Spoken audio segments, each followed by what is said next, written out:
Hi everyone, welcome to This Writing Life episode 2 with me, Stuart White, founder of Write Mentor. Joined today by the wonderful, talented, amazing Melissa Welliver, the author of The Undying Tower and one of our Write Mentor legends. Hi Melissa, how are you doing? Oh, thanks, Stuart. Hi, I'm good. Now I feel like I have to make a big list of words about you, but I know that I fed you that before we started, so thanks for saying that, reading my script for me. That's really nice of you. Okay, nice one. How how have you been? What have you been writing the last few weeks? Yeah, been good. Still working on the same draft I've been working on, which is in the latest draft of The Undying City, which is the sequel to The Undying Tower. It's going quite well, actually, surprisingly. I think you put up a tweet the other day saying, like, we all have a terrible time what's writing every second of writing, right? At the minute, it's okay, which surprises me because I'm at Act 2, which I'm sure a lot of writers will agree is the sticky middle, and I don't usually like it. So I'm quite surprised. But yeah, it's going okay. That will change probably tomorrow. So I'll check in with that again. But yeah, it's all right. Are you keeping up with your word targets? Yeah, yeah, I am now. I had a little bit of a break. COVID hit my household, but it didn't get me. But the whole time, I think I just spent so long assuming I was going to get it. And then it Yeah, yeah. actually went quite quickly. We were really lucky. So I didn't get it. So I think I just wasted a week, where at least if I'd had COVID, I would have had an excuse, but I don't have that excuse. But no, I'm keeping up okay with my word targets. How are you going with your writing stuff? Because I know you have a few different things on the go at the minute. Yeah. I'm currently trying to develop some pitches, synopses, samples, and so on for something, and Mm.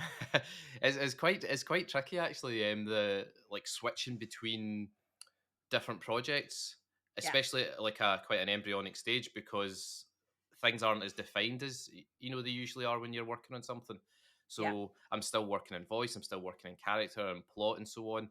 And yeah, I'm finding it quite tricky at the moment, especially as I say, I'm switching between the 10 different things that I'm working on, getting ready to Yeah. pitch. So That's a lot of voices. That is like full on like a horror movie of different things in like habiting your brain and they're all gonna burst out. Like that is a I lot. know.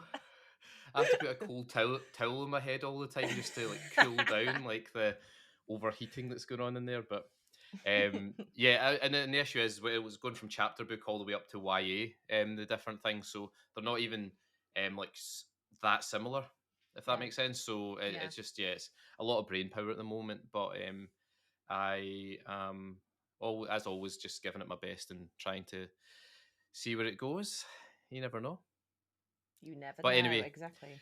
but yes, so yes, not too bad, and the important thing is I'm being productive, I'm being creative, I'm Yeah. enjoying it, I'm Mm. happy, and that's the most important thing when we're writing, I think. Yeah, definitely. And easy to forget. Very Yeah, easy. totally. Yeah. We can look at it like this big sort of chain around our neck that's dragging us down. Yeah, And I know massively. I know the tone of my tweets sometimes suggests that I'm always feeling that way, but yeah, it does go well sometimes, and you've got to enjoy that. Yeah, for sure.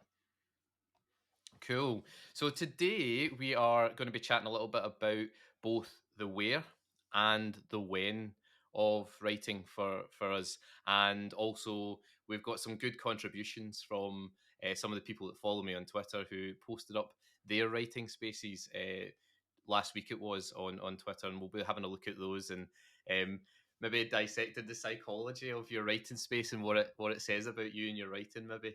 I know, I Um, can't wait. It's going to be, it's actually really personal. And so many people yeah. replied. And I was like, wow. Because I think I was saying to you that I've posted my super nerdy setup, which I'll talk about in a bit, that's in my office a few times on various like different social media. Yeah. But I had to tidy my space in order to take that picture. But other people were super, I think this is better, like hardcore, like, nope, this is where I write. Here it is. Here's the cushion I sit on the floor and all the empty cans. I was like, oh, okay. Yeah. Great, show me. Yeah, no, it is nice to see that sort of undiluted view, isn't it? Yeah, yeah, for sure. Cool. So, shall we start with some of the ones that were shared with us first of all? Yeah, let's have a look at some and then maybe Yeah. dive into our own. Cool. So I'll do a little share screen here, and we'll put up the tweet from. I ask people Yeah. to share a picture of their writing area, their sofa, their bed, their desk, their library, whatever they happen to have themselves. So we've got a few here. You can we'll just scroll through them and obviously maybe leave a wee comment. Like I quite like this one from Stephanie. I don't know if you can see Oh, that that one, is. Melissa. It's like a really nice sort of desk of that goes on your lap, right? Yeah, yeah, It's got like a nice little soft. That's a nice one because I must admit, as a tall person, I'm 6'1", yep, and I get really bad back in my chair, even with an expensive chair. So I do like to switch. yeah, So whenever I'm editing, I just sit at my desk with my big screens because I have two screens. And I like to have two screens when I'm editing so I can see before and after and have two different versions of the document open. yep, And I'm not someone that prints it off, and I just want to get the edits done. And I really hate editing. So I'm somebody that just has the notes up on the screen and does them as I go. I don't read it on my Kindle or anything like that. Whereas when I'm drafting, I have like my iPad and a keyboard that I got a nice keyboard to make sure it was like nice to type on. So I spent a bit of money on it. But yeah, I love sitting just on the sofa and doing that and moving around. So that does look like a really nice. This is going to be one of those things where I start adding a load of stuff to my Amazon wish list, yeah, isn't yeah. it? Unnecessary purchases. Yeah. But no, that looks nice because it's as I say, it's nice and mobile, and it means you can move Yeah. around, which a few people actually said. But we've also got some nice fixed desks here. So I'll zoom into these ones here. So what I like about Elle's one is that she's just put it as it is, as every day when she's working on it and so on. Yeah. Um, Yeah, I'm super impressed with that because, as I say, I was just looking around the chaos of Easter eggs yeah, and sort of empty Coke cans on my desk. Like, I can't take a picture of this. But you know what? I should have done. yeah, And I see, as you put, I'm very proud of it. yeah, yeah, Yeah, you should be. That looks great. That's an actual proper genius at work here writing desk, isn't it? yeah. Like true chaos, but organized chaos. Yeah, and it looks as though she's maybe got like a chapter outline or something stuck to her computer there, which shows she's working through something at the moment.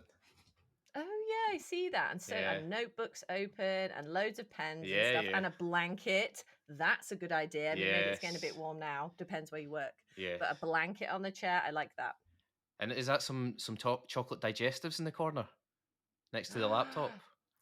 It's like sort of slightly Oh, hidden, but not really nice. hidden. Yeah, Like, yeah. oh, chocolate digestives for me. I like that. Nice. Yes, Okay. snacks. Yeah, I have like 6 Easter eggs on my desk right now. Not Yeah. even joking. I I mean, To be I'm fair. actually quite lucky. I can't eat Easter eggs because obviously because of my diabetes, which means that Yeah. I have been spared from that gluttony over the last week or so. Yeah. Yeah, it's bad. I am starting to feel ill, but also my young self would love to have eaten all these Easter eggs in one day. So I'm like, no, I must Yeah. keep eating the Easter eggs, which is not very healthy. Don't do that, obviously. My writing habits not the healthiest writing Oh, I habits. don't think any writing habit is, No, to be writing honest. itself sometimes. Yeah. Next up, we've got superstar editor Kezia Lupo. She like it's quite characteristic. I think she spends her days cleaning up manuscripts, and she's got a nice, neat, clear desk. Yeah, it's super neat. I'd be interested to know if she tidied that before taking the picture, but it Yeah, looks very nice.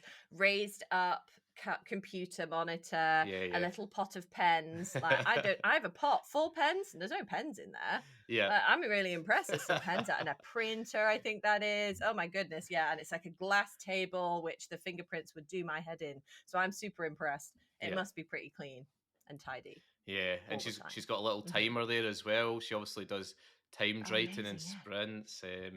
That's a Yeah, really good idea because I know you have your hourglass, which I think we yes, spoke about a little bit last yeah, time, yeah, which is really good idea actually. I like the not digital way, and you can't really tell. Like sometimes if I know I've got 1 minute 13 seconds left, I will stop writing yeah, because yeah, yeah. there's not much time. Yeah, that's great. Uh-huh. And That's a good one. also, did you? I don't know if you can see on the left hand side the retro CD player. I'm loving that. Is that what that? Oh, it is a CD player.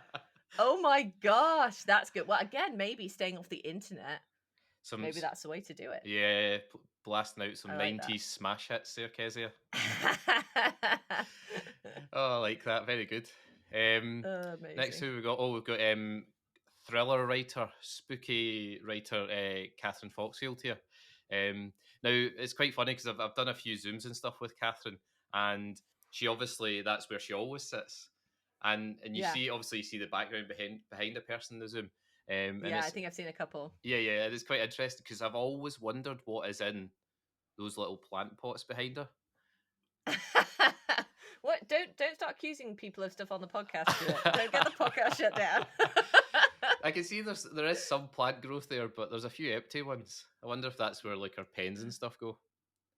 Maybe that's like a metaphor Yeah. for how she's doing with her writing at the time. Oh Maybe yeah. she replaces the plants. I like putting all these stories onto people who have Yes. just very kindly shown us their writing spaces. Instead, I'm just making up a load of stories about them, which is amazing. Yeah. No, yeah, quite a nice. That looks maybe the kitchen. I don't know, the kitchen table.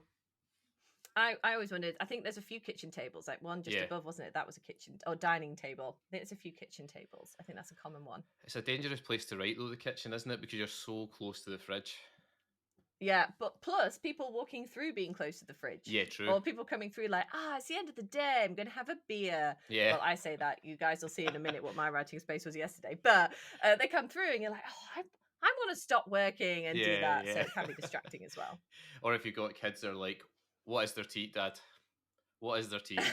And I'm like, actually look in the fridge and you can see what there is. But anyway, there we go. I'm sure a few parents will be able to empathise with that. Next, we've got Henry. I love Henry's. Let's have a look. Oh, it stopped scrolling for me. Oh no. Sorry, you can. That's okay. I've shared it on the screen so the people that are watching will be able to see Great, that's Henry's. fine. Okay. So So, yeah, yes, Henry's is a au natural desk. It's got everything set out exactly how it is on a day-to-day basis, which is cool. That's really good. Yeah. I like it when people haven't been to like screening with it. Yeah. Actually, I've just popped it on my phone so I can actually have a look. Yeah. So yes, it is supernatural. I love like the pile of stuff because actually, you know, like those pictures when you're younger, Yeah. you have to find the item in the big pile of stuff, or like find where's Wally type stuff. I Yeah. actually love it when writers post up, oh, here's me, or say their cat sat across their keyboard or something. I'm Yeah. always like zooming in Yeah. and looking in the background to see what else is there. And that is a good one. I think I think there might even be a floppy disk on that desk. No. Which is like super impressive. I think so. On the right hand Oh, side, there might be amazing. like a blue floppy disk. I I love it. it though. It's got Yeah, wires and like a lock. Love. This is a writing exercise in and of itself. Oh, yeah. From Henry. And You could definitely give this to me. Whose desk is this? and I think as well, like just thinking about writing, like you could make up a character based just upon these pictures of desks. Yeah, for sure. Very, Absolutely. very That's unique. pretty much what we're doing. Yeah. Making assumptions about people. My favorite. Who have we got next? We'll get Sophie Cleverly. Look at that. That is wow. an expert pro looking writing area, isn't it? That is nice, isn't it? Built in. Yeah. Built in lots of different cupboards and drawers, which for me would just be literally you couldn't open them ever again because if you open them, stuff would tumble out. Yep. That's what I would do with those sorts of cupboards. But I have a feeling that Sophie's aren't like that because of how amazingly pro her workstation is, and the books are lined up so nicely on the shelves, and the printer's right there. And she also has the thing to keep your neck from being like my neck is. I have an old crone neck because I'm like this, like bent down the whole time. But she again has her like monitor up on a stand. Yeah, I like that. That's nice. No chair that I can judge, but obviously I assume she has a chair. Although the screen is quite high, so maybe she does stand. Maybe, yeah, because there's that thing now where you can convert from sitting to standing, and I got one during the pandemic. Oh, and did you? only used it as a lap desk in bed. Yeah. You know, like when you put on your desk, you're supposed to like Yeah. lift it up so you can stand sometimes. No, I don't do that. Just use it to be even more lazy. Yeah. Amazing. Perfect. And she's also got the camera at that nice angle where it hides your double chin. Yes, I've actually propped mine up. Literally today, I propped it up higher so that I could not have a camera like under my chin. Oh, amazing. Which is never flattering, but things we have to do now as authors and after pandemic. Amazing. Oh yeah, and lastly there's Tracy's here. Tracy says she writes pretty much everywhere because of kids and other things. What she got: kitchen table, sitting in bed. Current is on the floor with the laptop and the sofa. That's interesting. Oh, on the floor. So I feel like if the laptop was on, you'd have to be cross-legged, or Mm. maybe Tracy's like super flexible. She works in all Yeah. these different places. Maybe that's good for you. Maybe that's what I'm doing wrong. I'm literally having to crack up my back now just thinking about it because I'm so poor at looking after myself when I'm writing.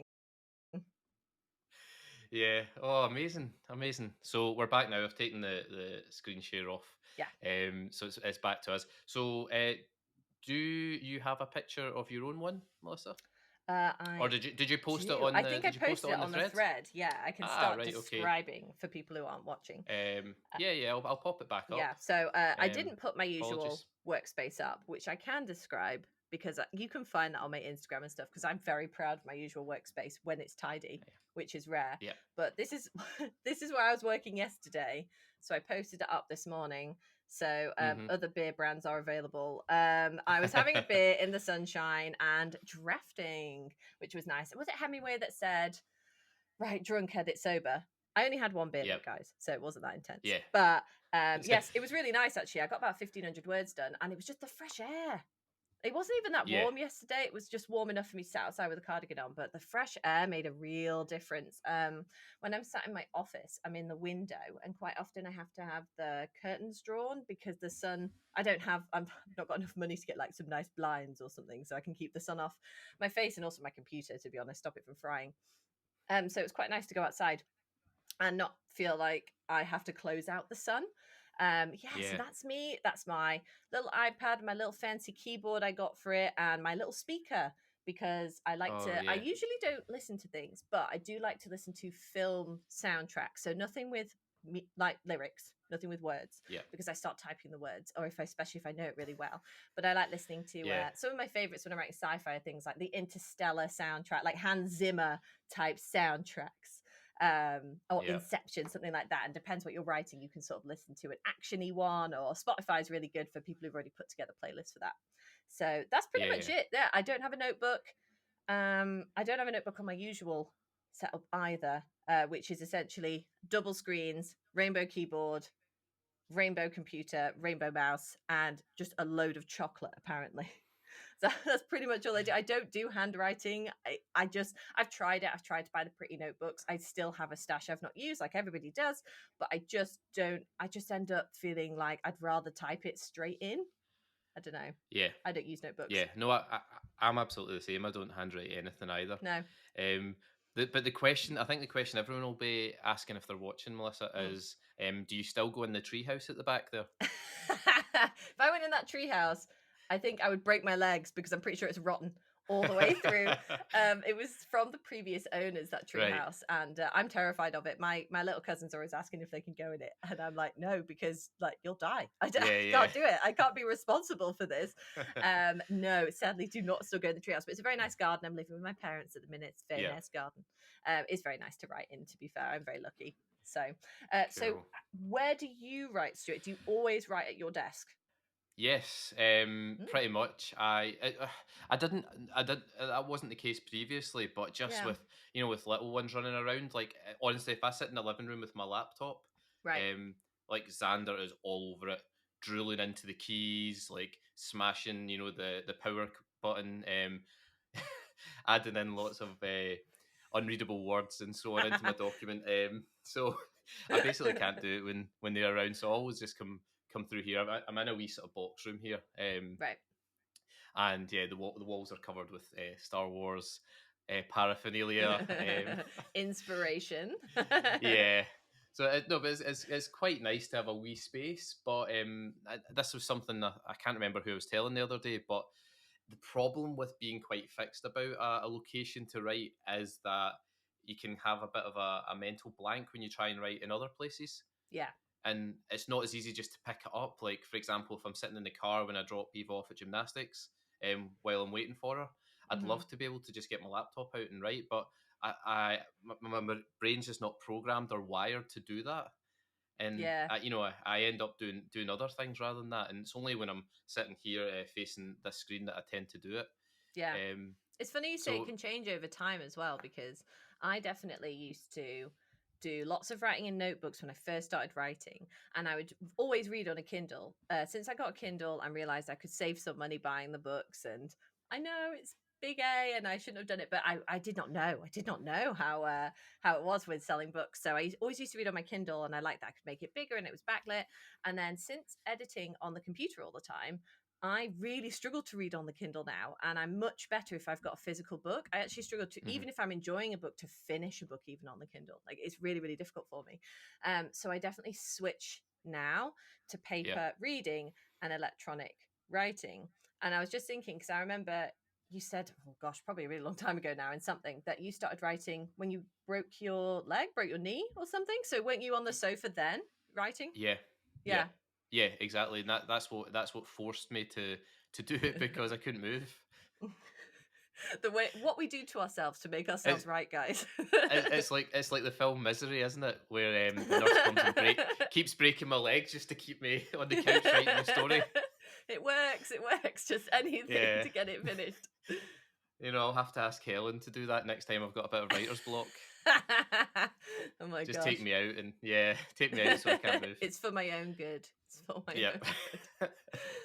But now you're at your Yeah. desk, so you have your Yes. space. You have a writing space, room of one's own, all that kind of stuff. Yeah. Which I'm lucky enough to have as well at my parents' Yeah. house, like which is really good to have a space of my Yeah. own. I do probably do most of my writing in here, but just sometimes when I'm really in the middle of a draft and it's a few solid weeks of writing, I do like to move around. Yeah. But probably still 3 out of 5 days a week I'm in my office. Yeah. Hmm. So you're a bit more hybrid. Yeah, I think so. Yeah, it depends. I remember I always used to give an answer in interviews where people would say, "Where do you write?" And I always used to say in the bath, and then I always have to say not when it's wet because that would be weird and very dangerous. Never do that. But I did. I used to go into. We had at a previous house I lived at. We had this sort of cavernous bathroom that had a carpet and wasn't like the nicest bathroom, but it was really big for some reason. And I used to go and sit in the bath, and it was like a bit of a cocoon, really. You could just kind of hide away from everyone, and it was quite comfy to lie in the bath. I don't know, this sounds really strange, and I'm saying it, but it was. It was a really good place to write. And I don't really have, so I suppose the equivalent now is just sitting on the sofa. I was quite, yesterday I had the house to myself, which is unusual with 4 adults living here for a couple of hours, and that was quite nice having the house to myself and be able to move around. But as you say, it's difficult with distractions Yeah. if you're in a different room. Even adult distractions. I know. Yeah, they're worse. No, I'm joking. Those Yeah, probably yeah. kids probably are a little bit less empathetic and sympathetic to your Yeah. writing needs. At least kids go for a nap though. That's true. Yeah. Well, I would. Some adults would like to go for a nap. To be fair, I would. Yeah. Yeah, I mean, I'm quite lucky. He's napping at the moment, so I don't know if we can see Oh, that in the camera, but yeah. There he is. yeah. Not So that disturbing writing time. I know, I know, I know. But it's fine most of the time. To be honest, Yeah. he's quite young. He goes to bed early. It's all good. I think that leads us on nicely to the next part, which we're going to talk about, which is the when of writing for people and Hmm. when people choose to do it. Do they do it daily? Do they do it in bursts? Do they do it over a long period of time, and so on? And interestingly, the majority of my writing probably does come after he's gone to bed, so a bit Okay. later at night. Yeah, And and that's and interesting. yeah, and it's funny because before I had kids, that was the same. I always wrote like quite late on, and so that's obviously something that's been a little bit hardwired into my brain. And Yeah. actually, I've got a funny story about that. So when I first started querying books, so we're talking like 2010, 11, or whenever it was, Hmm. I, in my very first few attempts at a cover letter, I used to tell agents things like, I quite like writing at 8 till 10 p.m. in the evening, blah, blah, blah, blah, and giving them like a really graphic description of like my writing habits. Well, I can't remember. I think I told them which room I write in the spare bedroom or something. It's nice to give a bit of personal detail, but maybe not too much personal detail. Oh dear, yeah. Looking back on that, it's really cringe. I really ought to look out that letter actually and share it sometime, Yeah, we should because do that. I'll try it's and such find mine. it's such a rookie thing. Always nothing about the actual book that I was trying to get them to sign me for. Because it's embarrassing when you first start out. I mean, later you have to basically learn, especially after your book comes out, you have to pretty much talk about it all the time and find interesting ways to talk about it. When you first start writing, you're quite pleased telling people, yes, I'm a writer. They say, oh, amazing. What's your book about? Well, I don't know, magic and stuff, whatever. Let's talk about something else. It's so embarrassing, isn't it? I don't know why Yeah, it shouldn't yeah. be. No, I think it's because it's stuff you've made up in your head, and so Yeah. it's quite an intimate thing to share. You know, something that you've manufactured with your own Yes. neurons in your brain. Yeah, because I can never share things when I've not even started writing, or if I've not finished the first draft actually quite often. I feel like it takes away the magic a little bit. Yeah, yeah. So do you write I was gonna say every day. Do you write every night, no matter what? Like even if it's 5 No. words or 8 words, I think we were talking about last time. Yeah, yeah. I know. Definitely not. I'm a bit. I'm quite like streaky and bursty, if that makes sense. So I That's will. gross. Yeah. Oh, I know. Sorry. That TMI. Everyone's now switching Streaky off and the podcast. thirsty. It's gone in the wrong direction. I No, understand what you I mean mean, though. I understand what you yeah, mean. yeah, like consecutive days. So you know, sometimes I'll be in a bit of a hot streak and I'll write for 4, 5, 6, 7 days in a row, Yeah. and then I'll maybe not write for a week or 2 weeks sometimes. Okay. It's Yeah. it's quite streaky, but I tend not to leave too long between those streaks Okay. because I found I did that once where I think I maybe didn't write for like 5 or 6 months, and I found that A was awful for my mental health, and B trying to pick up a story again. You know, when the draft's not finished after Yeah. you've had such a long break, it ends up becoming two different stories. So Yeah. the first half is, you know, a certain time of your life when you're writing it, and the second half's at a very different stage.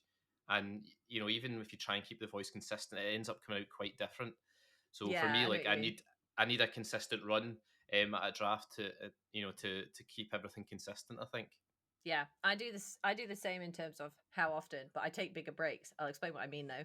I write a whole draft in a very short space of time, and it's very obsessive, and it will be hours and hours a day, and possibly my minimum maybe 3,000 words a day, max maybe 5 6,000 words a day. And if you think about chapters, I do about 20 to 25 chapters. I could get it done in a month. That's if I don't run into any issues, which I usually do, to be fair.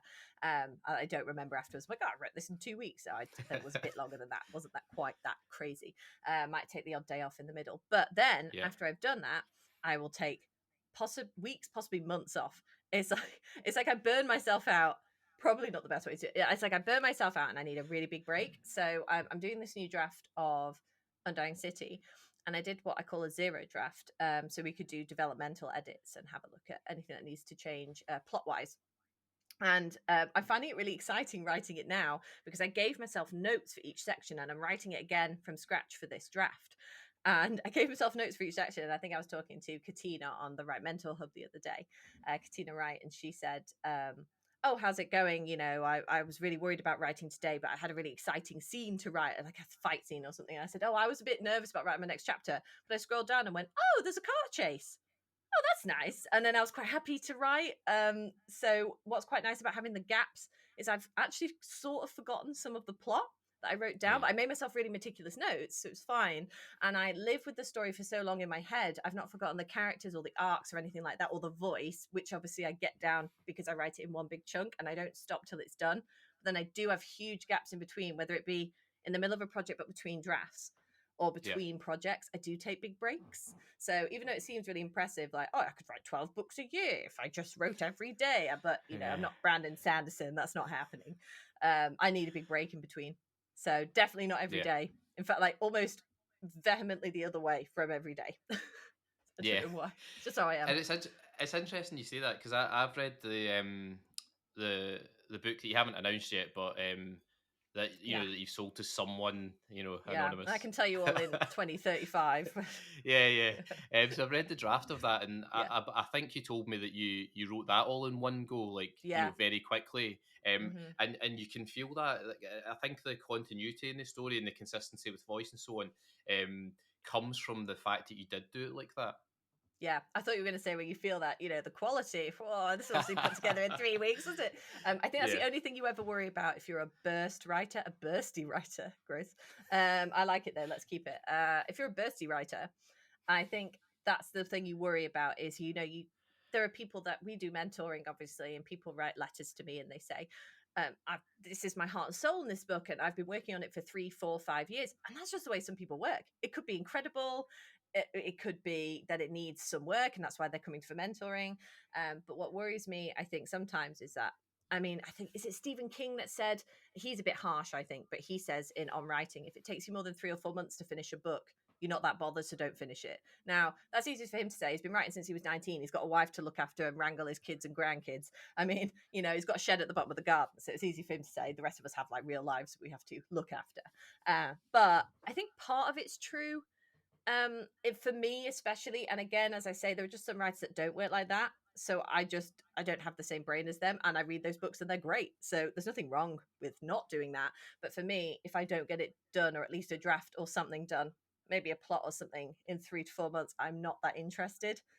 It has to Yeah, be, I have to be really interested. The one you've read, I was having lots of fun with, so I just wrote it really quickly, and then sort of waited a month and then did another draft. That's actually shorter than I would usually wait. It was just when you've got an agent who's asking you for another book, like I just yeah, had to. I couldn't leave it as long as I would normally.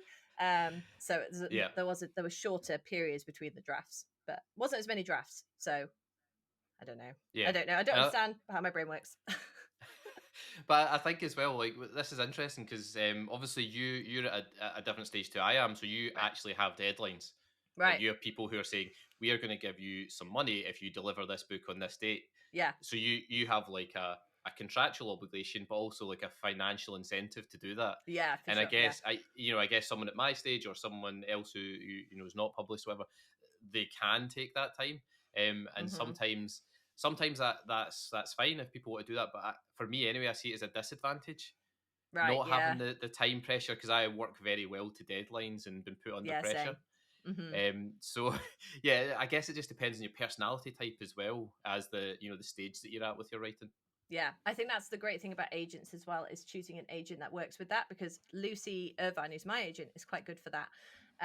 She asks, "Do you want me to give you a deadline?" When you're doing something, she says, "You don't have to have a deadline. I want you to enjoy this or take your time, or I want to have a really great project to send out to more." I've died on submission. I know what it's like, and they don't want to push you too hard. But obviously, your agent's really keen to sell. It's good. It's financial for them as well, so, and they Yeah, want you to do well because that's why they've signed you, and it's an emotional job. But she does ask, "Do you need me to give you a deadline?" And if you do say yes, she will ask you, right, where is it? You told me to give you a deadline. Obviously, it's not as hard a deadline as with a publisher where they have a schedule and you are costing them money if you push that. But it's still at least something, it's some sort of incentive. Somebody is looking forward to reading your work. That's like a good emotional incentive. yeah, yeah. I think Mm. so. And again, that's something on my side of the fence where um, you're not sure if anyone ever is really going to read it.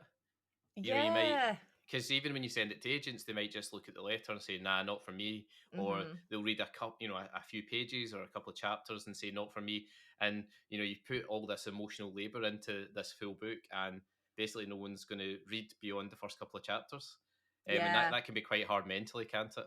Yeah, definitely. And that can be the struggle with the incentive. I was also thinking as well about what you said about writing in the evening, because funnily enough, I cannot, if it goes dark, so summer's much better for me. Once it goes dark, I struggle to sit at my desk. I don't know if it's a blue light thing. I bought myself blue light glasses, but I cannot write or do any work really after about 4, and sometimes in deepest dark I go into like 3:30 p.m. I find it really, really difficult.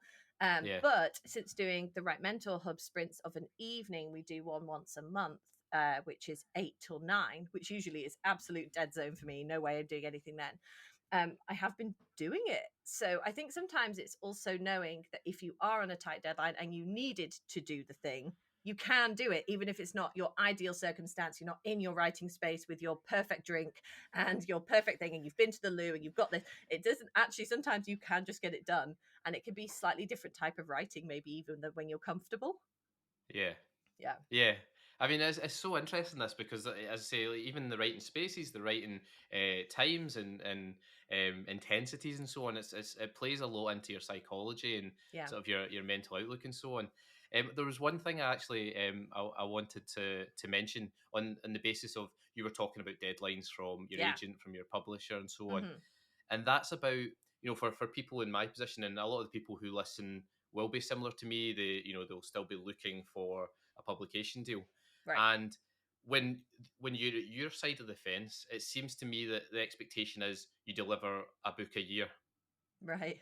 or or thereabouts, Yeah. especially if especially if you're in contract and so on.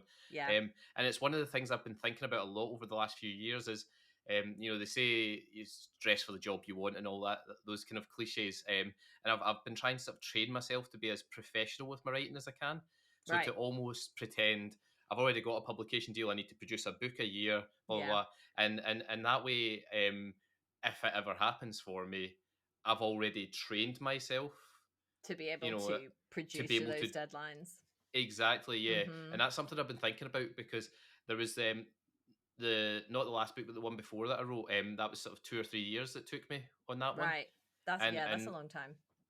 it is, yeah. And there was lots of big breaks and so on there, and I was just sort of like, well, if I only produce a book every 2 or 3 years, and I'm querying as I am, then I'm only going to get what 4 or 5 chances every 15 years, Yeah, that's and that crazy. and it brings your odds right down. Whereas if you're producing one a year, Yeah. over the next 10, 15 years, I'm going to give myself 10 to 15 chances. Yeah. And that, for me anyway, that's been a big change in my mindset. Yeah, I think that And really helps. I yeah, went to see Marcus Suzak, that's his name, who wrote The yeah, Book Thief. yeah, yeah, And yeah, he said that when he wrote his next one, which was Bridge of Clay, which came out a few years ago, I think just before the pandemic, from what I remember. And he said at one point he worked out he was writing an average of 9 words a day because I think it was 13 years between the books. And he admitted, I can do that because I had a bestseller. So I actually didn't have to write another book. He was very honest. He said, I don't have to financially write another book. There was no massive financial incentive in that he was living comfortably. But it was when his daughter one day said, oh, we were talking about what people do at school. And I think his wife was working, doing something. And she said, and obviously I said, Daddy doesn't work. He said, but I'm a writer. She said, I've never seen you write. And he realized because she was 6, she'd actually hadn't ever seen him write. So she had no idea because she didn't exist when his books came out. And that also encouraged him, no, I want to actually get something else out there. So because as you say, there are some people, and they say, oh, they publish 2 books a year and they've published 100 books in their lifetime, and maybe that's quite extreme. But also you don't want to, maybe if you're thinking about a career as an author, you'd like to think you're sending out quite a few books into the universe, into the world for people to read, would be quite nice. So yeah, I think yeah, sticking to one a year, even though it sounds a bit scary, it's a yeah, good practice to get into. Although I will admit that when I didn't have an agent or a publisher, I always used to say to myself, "Oh, it'll be so much easier to write, and I'll be really disciplined if I have a financial incentive." And that it's not necessarily true. I'm still just as lazy and procrastinating as I always have been. So I do have to push myself really hard to do the sprints and stuff to get it done. So I did perhaps promise myself a little bit, although it is still easier. I must admit, it is definitely easier knowing there's an incentive, someone's going to read it, financial yeah, incentive, etc. Mm-hmm. yeah. It's just such a different psychology. I mean, and the other thing as well, which I've noticed, and maybe this is a good tip for anyone who's listening, when you look at it from that point of view, the outcome doesn't matter as much Yeah. because you're writing a book every year, and as soon as you send out that book, you're on to the next book. You're working on that to get that done within a year, get it Yeah. polished, revised, sent out again, and so on. I think sometimes if you've spent 4 or 5 years putting everything you can into a book, Mhm. and I often see people saying that, this is the book of my heart or whatever on Twitter. The problem with that is you're putting a huge emotional investment into that Yeah. thing, and that can make the possible rejection of that a lot tougher to take. Yeah, I Um, agree.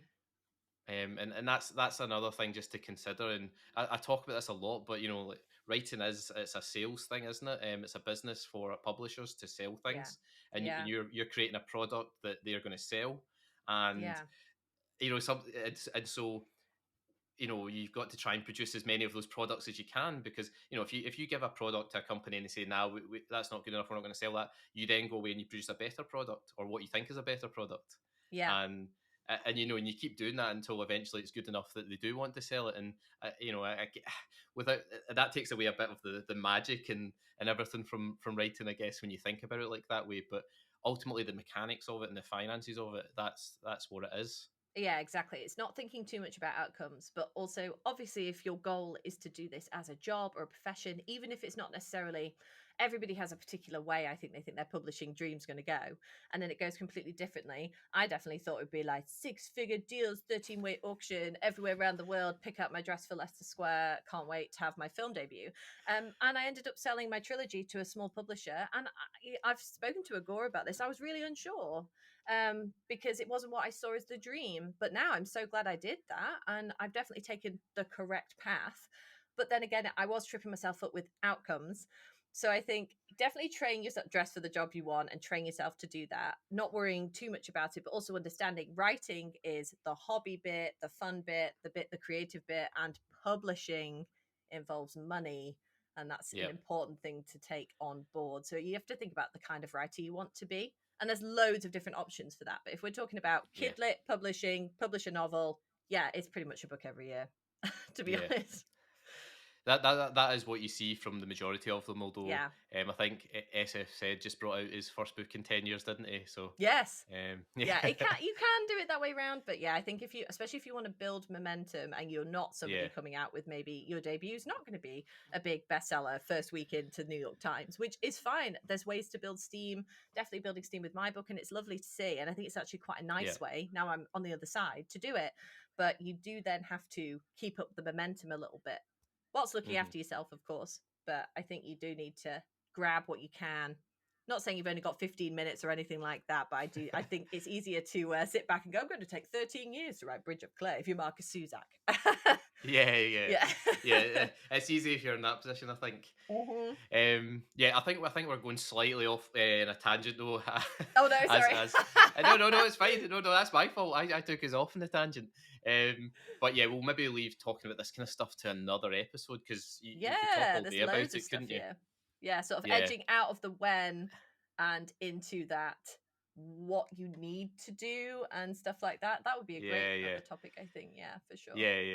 yeah. Sounds good. Mm. Okay, well, thank you so much for sharing all of your insights and wisdom. Oh, thank you. Yes, and thanks so much for telling us about how differently you write to me, because you just sit at your desk at night time and I'm wandering around in the sunshine with a beer. So it's good to know how No, differently we work. there's often a beer at my side as well, but just Secret beer. yeah, I just don't have it on display. Um, yeah, thanks so much for sharing that, and obviously thank you to the people who posted up a picture as well of their writing space. That was really fun to have a chat about those and see the contrast and and how people operate and Yeah, I how love that. different it is for It's a them. whole that could have been the whole episode, just combing through all of your stuff, guys. I'm so nosy. So yeah, just share those with me whenever you want, to be honest. Find me online. Send me your workspaces. And there's definitely like a multi point of view novel there with all the different characters who sit at those Yes, different desks. absolutely. Yeah, especially in sort of the world of catfish and stuff like that. Coming up with Yeah, ideas for a novel right now, actually. Thinking about that. Not going to write it in my notebook though, because I don't use one. Going to put it in my I phone. still think I still think Kezia's CD player's my favorite. I know, I didn't notice that at all. I think my brain is just so programmed never to see a CD player. Amazing. Yeah, amazing. Okay, thanks very much, everyone, for listening, and we'll see you next time. Thank you, guys. See you next time.